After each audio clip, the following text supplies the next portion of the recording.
drama yet again from the American team. But anyway, we move on. This is the 4x400 meters B-race.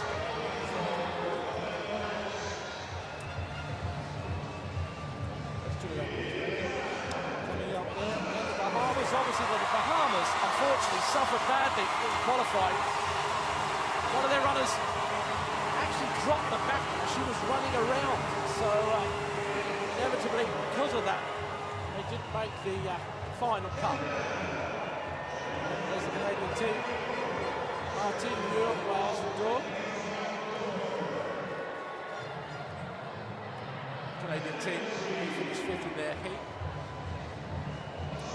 And the Australian team also very strong, really, but unfortunately just didn't make it, really. They finished 6th in their heat. So, even though this is the A final, this is a big race for these women. And you can bet your bottom dollar that the Bahamian quartet will be roared around this track. It was really disappointing for them yesterday, dropping the baton. They finished some 20 seconds adrift of the rest of the girls, but this is an opportunity for them to show what they could have done had they made the A final. That's exactly right, Rob. I think that if they get a good time here, they have some consolation in that, I think, so they're going to really try their best to go around this track as fast as they possibly can.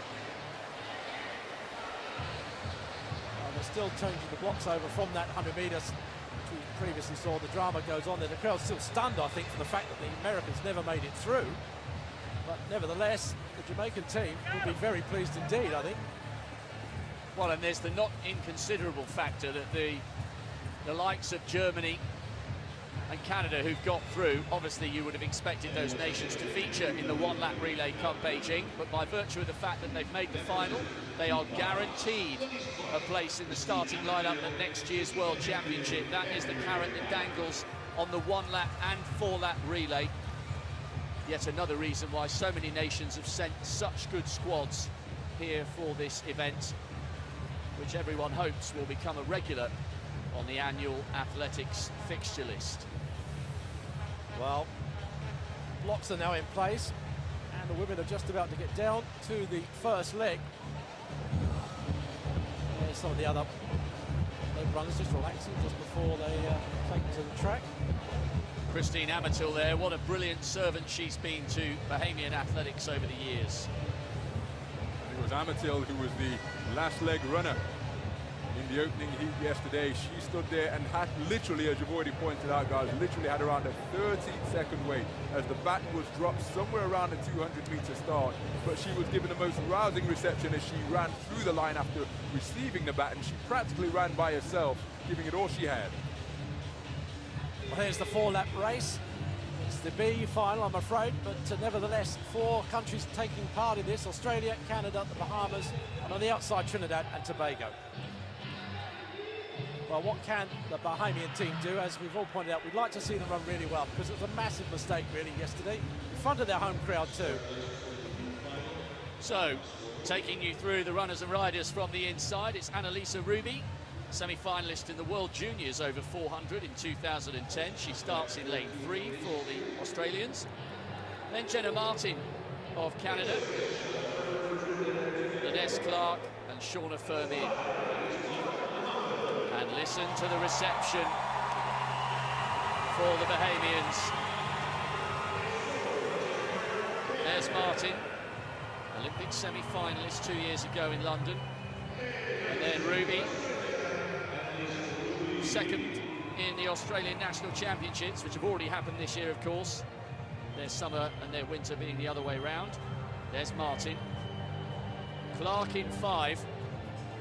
And Firmin, Central American and Caribbean relay gold medalist for Trinidad and Tobago, on the outside in 6, as you look there at the Canadian. On your mark. Australia in 3, Canada 4, Bahamas 5, Trinidad 6. This, the B final for the women's 4-lap race. A little bit of a breeze fluttering around the Thomas A. Robinson, and a whiff of expectation from the Bahamians in the crowd. An opportunity to salvage some pride here.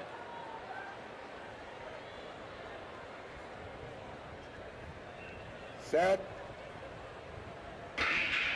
So how fast will Clark go out? The Bahamian has Firmin to track on the outside. A fairly even start here at the moment.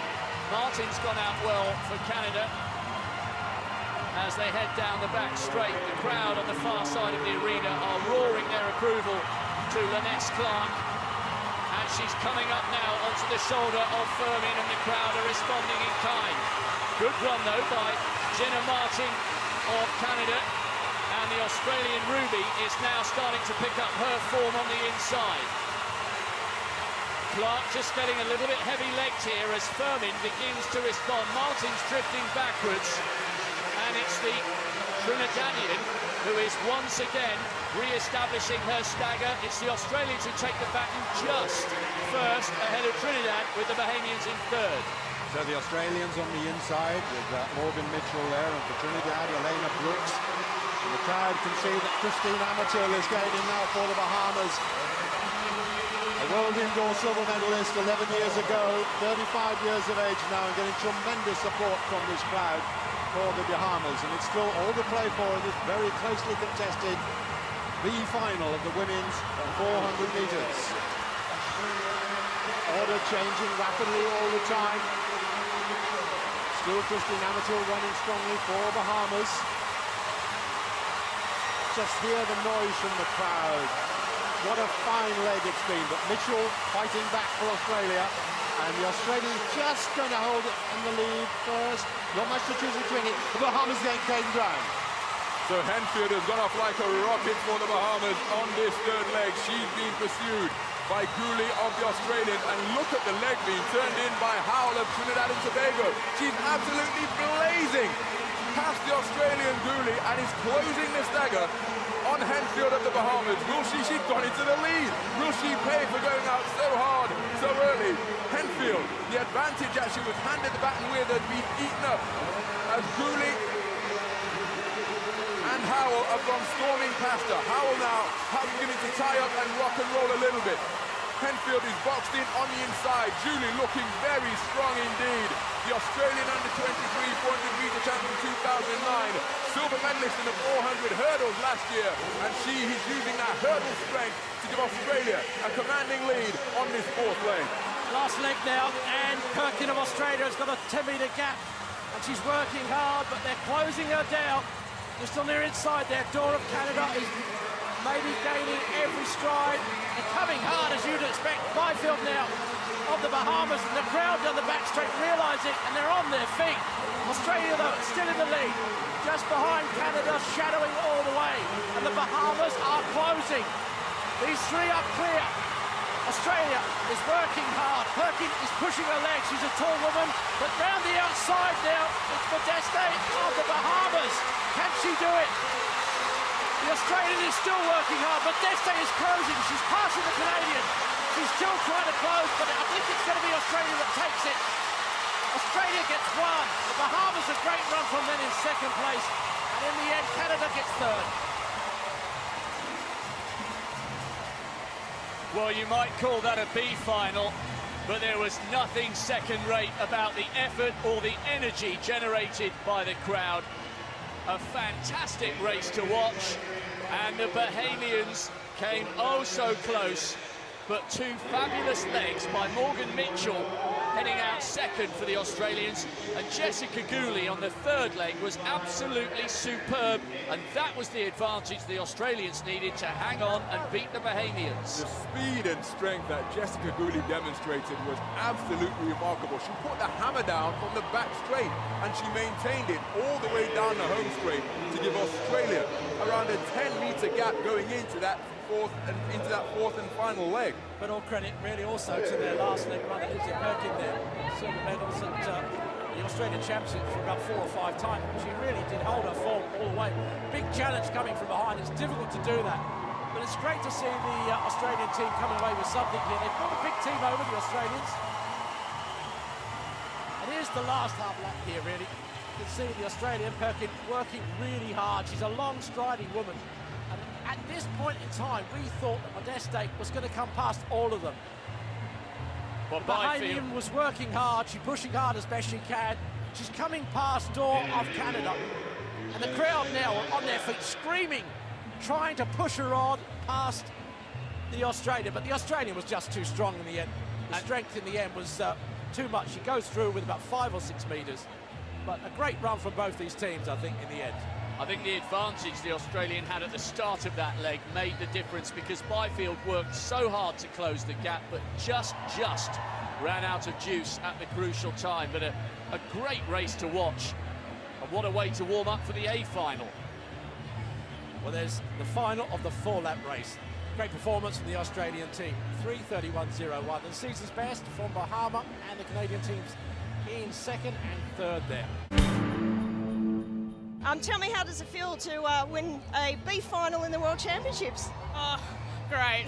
It's an awesome feeling. I mean, we were a bit rusty in the first heat because of jet lag, but we came out and backed it up, so I'm really happy and proud of us. Annalise, you got the team off to a really great start there. Did you have a plan to go out hard and take the lead early? Yeah, I mean, I had a good run yesterday in the heat, so I knew that be able to back up in the final, and it's important to try and give the team confidence after the first leg that we can be in the mix and that we can have a strong finish. So yeah, it's good. There was a little bit of back and fro in that race. Australia didn't have it all their own way, but you still managed to get in front when it counted, which was down the home straight. Yeah, absolutely. They sort of flew past me at the start, but I tried to keep my cool and run my own race, and I like to finish quite strong, so it worked out quite well. But yeah, it's good. She's so little. And Lindsay, you got the baton first and you weren't headed after that, so you were running scared at the front because the whole crowd was behind the Bahamian team. I think I just had the crowd in it. It just psyched me up. Like, I kind of knew they were probably not cheering for me, but I just thought, like, this is it and we have to keep this lead. And yeah, we all ran really well, executed our race really well, so we're happy.